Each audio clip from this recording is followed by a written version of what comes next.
Hello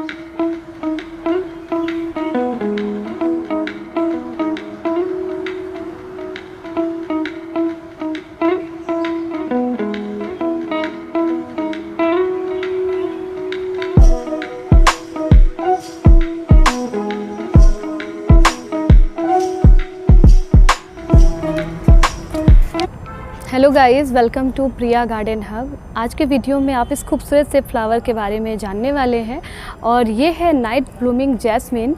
और जैसा कि नाइट ब्लूमिंग जैस्मिन नाम है, बट ये जैस्मिन की वैरायटी नहीं है। इसे हिंदी में हम रात की रानी कहते हैं।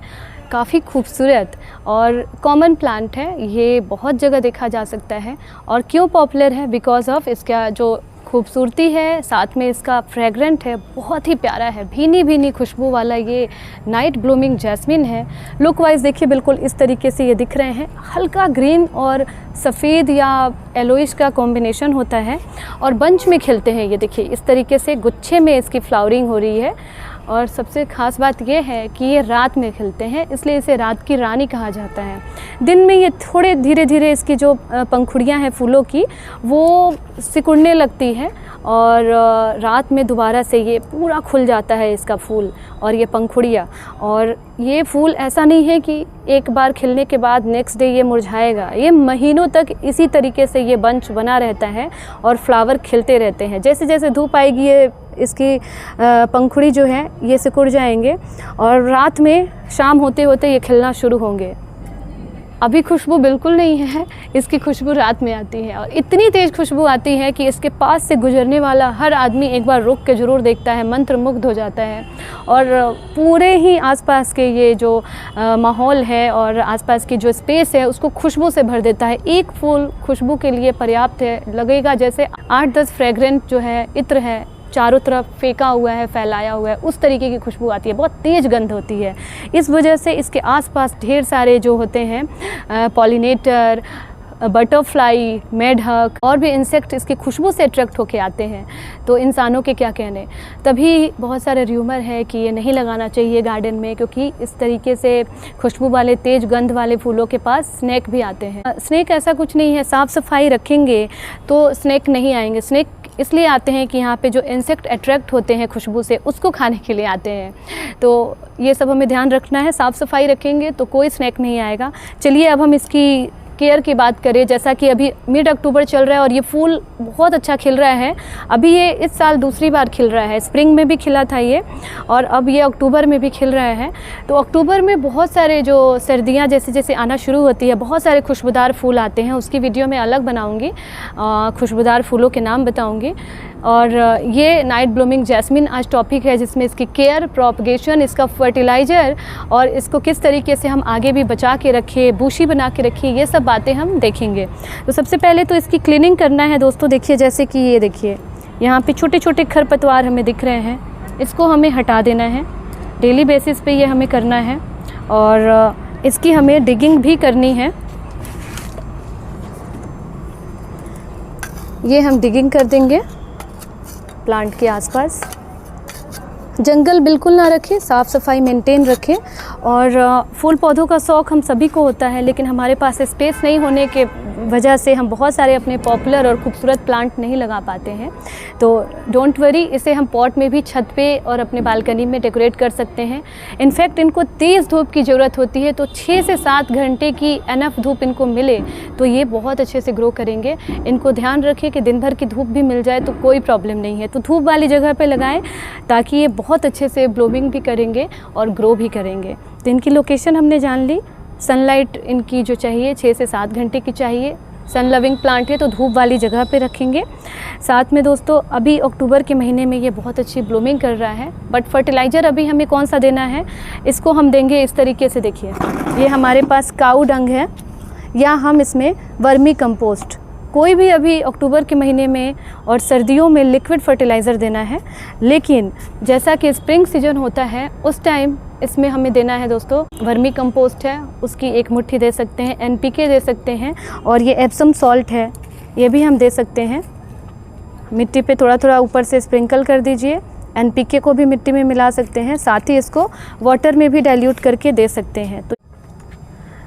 तो स्प्रिंग सीजन में इसमें नए नए ब्रांचेज आना शुरू होता है और ये डोरमेंसी से बाहर निकलता है। उस टाइम इसकी हमें थोड़ी सी प्रूनिंग करनी है, लाइट प्रूनिंग, और इसमें फर्टिलाइज़र भी देना है जिसमें NPK, काऊ डंग, वर्मी कंपोस्ट, ये सब हम दे सकते हैं। इसके अलावे अभी अक्टूबर के महीने में भी ये ब्लूमिंग करने को तैयार है और ब्लूमिंग कर भी रहा है, तो उस टाइम हमें काऊ डंग या कोई भी लिक्विड फर्टिलाइज़र देना है। उस टाइम हम इसमें सॉलिड नहीं देंगे, लिक्विड देंगे, चाहे वो वेजिटेबल फर्टिलाइज़र भी हो सकता है या काऊ डंग देंगे तो बेहतर रहेगा। तो ये काऊ डंग है, इसमें मैं थोड़ा सा पानी मिलाऊँगी और इसको आप चाहें तो रात भर के लिए पानी में ही सोख करके रखें और तब इसको सारे ही फूल पौधों में, अभी जितने भी फूल पौधे हैं सभी में दे देना है, स्पेशली जो ब्लूमिंग कर रहा है। ये काऊ डंग या वर्मी कंपोस्ट दोनों के साथ हम लिक्विड फर्टिलाइज़र बना सकते हैं और हमें ये जितने भी फूल पौधे हैं स्पेशली अभी जो ब्लूमिंग कर रहा है उसमें हमें देना है। और अक्टूबर के महीने में, विंटर्स में हम इसको महीने में एक बार दे सकते हैं इस तरीके से लिक्विड फर्टिलाइज़र इस खूबसूरत से नाइट ब्लूमिंग जैस्मिन को। और दोस्तों इसमें वैसे तो कोई फंगल इन्फेक्शन नहीं होता है, कोई इंसेक्ट वगैरह भी ज़्यादातर नहीं आते हैं, बट गर्मियों में या ज़्यादा सर्दियों में एंट का अटैक बढ़ सकता है। तो ये डॉक्टर नीम जो है ये ऑर्गेनिक पेस्ट है, तो ये पेस्टिसाइड का हम स्प्रे कर सकते हैं, डायरेक्टली हम इसको यूज़ कर सकते हैं और बहुत इफ़ेक्टिव होता है, ऑर्गेनिक भी है। साथ में आप इसकी थोड़ा सा कटिंग प्रूनिंग भी करते रहेंगे, डेड जो भी ब्रांचेज है उसको हटाते रहेंगे तो प्रॉब्लम नहीं आएगी। ये देखिए यहाँ पर ये कट करके हटा दीजिए सूखे ब्रांचेज जो भी है। और नेक्स्ट अगर हम इसकी बात करें दोस्तों तो सॉइल मिक्स जो होती है अच्छा, अब इसकी जो सॉइल मिक्स हम बनाएंगे तो दोस्तों सॉइल मिक्स में हमें थोड़ा सा बनाना है इसका वेल ड्रेन्ड और सैंडी सॉइल, जिसमें हम सैंड, कोकोपीट, गार्डन सॉइल और वर्मी कंपोस्ट या कोई भी कंपोस्ट हम इसमें ऐड कर सकते हैं। इसके अलावा आप चाहें तो कोकोपीट की जगह पे जो राइस हस्क है वो भी इस्तेमाल कर सकते हैं। बहुत ज़्यादा पोरस मिट्टी चाहिए होता है और ये जो होते हैं ड्राउट टॉलरेंट होते हैं, तो ये बहुत ज़्यादा अगर हम अवॉइड कर दें कुछ दिनों तक भी तब भी ये पौधा चल जाता है। काफ़ी हार्डी और परमानेंट पौधा होता है ये और साल में 2 से 3 बार ये ब्लूमिंग करते हैं। विंटर में ये डोरमेंसी में जाते हैं, जब बहुत ज़्यादा ठंड होती है और फ्रॉस्ट विंटर होती है तब ये डोरमेंसी में जाएंगे। उस टाइम हम इसकी थोड़ी सी प्रूनिंग करके इसको रेस्ट मोड में छोड़ देंगे, ज़्यादा कुछ इसमें हमें नहीं करना है। साथ में इसकी जो ब्रांचेज है इसको हमें थोड़ा बुशी बनाने के लिए स्प्रिंग सीजन में और विंटर सीजन में प्रूनिंग करनी है। अब इसकी प्रोपगेशन की बात करें तो इसकी प्रोपगेशन भी हम कर सकते हैं। बरसात के महीने में जितने भी हार्डी प्लांट है उसकी हम कटिंग लगा सकते हैं। तो इसकी कटिंग के लिए मोटे स्टेम्स और नोड वाले हमें चाहिए होता है, तो ये कटिंग से लग जाता है। इनफैक्ट ये पौधा भी कटिंग से लग जाएगा। नर्सरी से मैं इसे लेकर आई थी ओनली 60 रुपीज़ में विथ पॉट, और तभी से ये पॉट में लगा हुआ है, मैंने इसको रिपॉट भी नहीं किया है। तो ये बहुत बड़े पॉट की भी ज़रूरत नहीं है, 7 से लेकर 15 इंच के पॉट में इसे आप लगा सकते हैं और छोटे पॉट में भी ये काफ़ी दिनों तक चले रहते हैं। वाटरिंग की बात करेंगे दोस्तों तो इसको वाटरिंग हमें रेगुलर करनी है, लेकिन हमें ध्यान रखना है वाटरिंग रेगुलर करें, लेकिन हमें ध्यान रखना है कि हमें इसमें सॉगी नहीं रखना है। पानी वेल ड्रेन्ड हो जाए, काफ़ी अच्छे से मिट्टी इसको सोख कर ले और नीचे से निकल जाए, तो इसके लिए हमें बॉटम में भी होल बनाना है, ड्रेनेज होल बनानी है और रेगुलर वाटरिंग करें, बस ओवर वाटरिंग से इसको बचाना है। और साथ में ये पौधा बहुत ही खूबसूरत है, परमानेंट है, पूरे साल चले रहेंगे, कहीं कोई दिक्कत नहीं आने वाली है। परमानेंट, लो केयर और हार्डी प्लांट है, तो ये पौधा बहुत ज़्यादा केयर भी नहीं मांगता है। एक बार लगा दीजिए अच्छे से सॉइल मिक्स बना के, ये पौधा चला रहेगा। तो दोस्तों ये भारत में काफ़ी पॉपुलर है इसकी फ्रेगरेंस की वजह से। तो ये थी नाइट ब्लूमिंग जैस्मिन। रिपोर्टिंग कब करेंगे? जब लगे कि प्लांट में ग्रोथ रुक गई है, और 2 साल के बाद 3 साल के बाद इसकी रिपोर्टिंग कर सकते हैं। अदरवाइज़ इसकी डिगिंग करते रहें और स्प्रिंग सीजन में इसकी थोड़ी सी मिट्टी की लेयर हटा देनी है। मिट्टी की लेयर हटाने के बाद स्प्रिंग सीजन में इसमें थोड़ा सा हमें काऊ डंग और वर्मी कंपोस्ट की लेयर दे देनी है।